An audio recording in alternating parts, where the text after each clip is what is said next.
I want to take a little bit to go over the code for the next homework and take a quick look at it.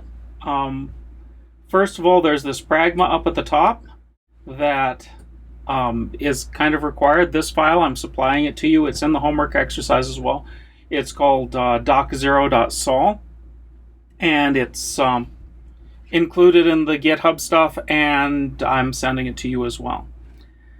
Inside the file, there is some places where it says to do. This is the stuff that you need to implement. There is one here that is a get payment, which basically you need to create a public function that does that returns this min payment value.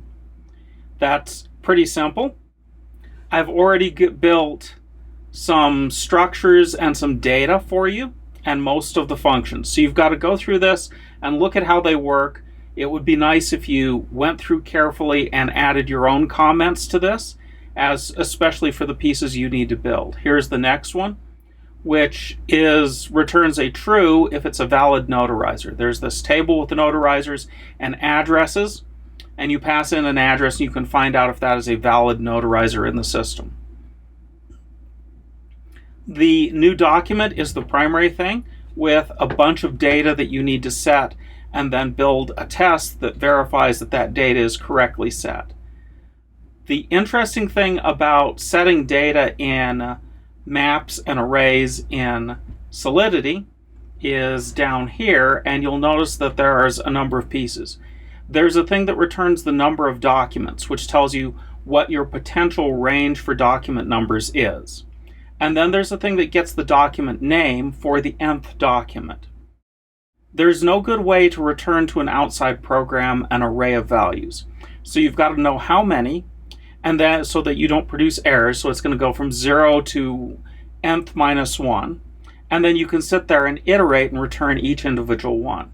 I'm not certain that I've put in all the accessors that you need. There's document name, there's info hash.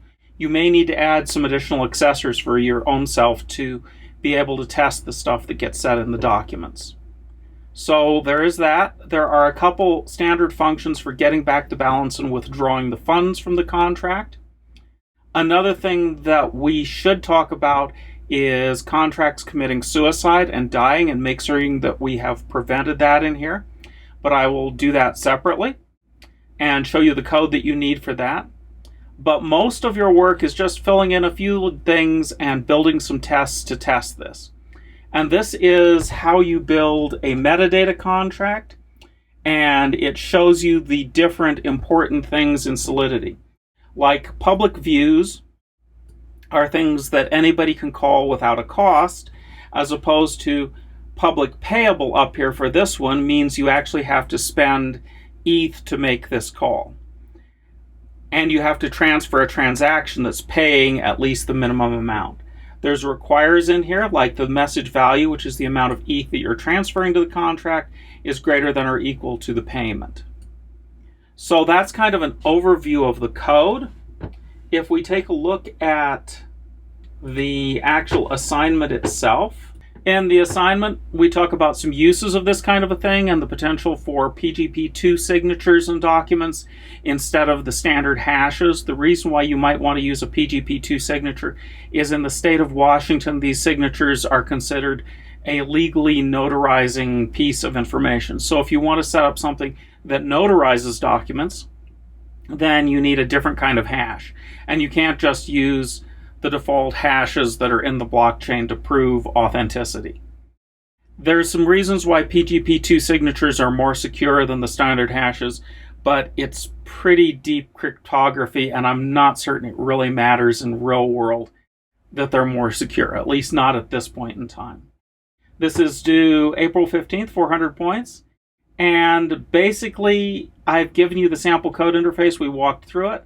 And I'll include this with today's lecture and the announcement on today's lecture.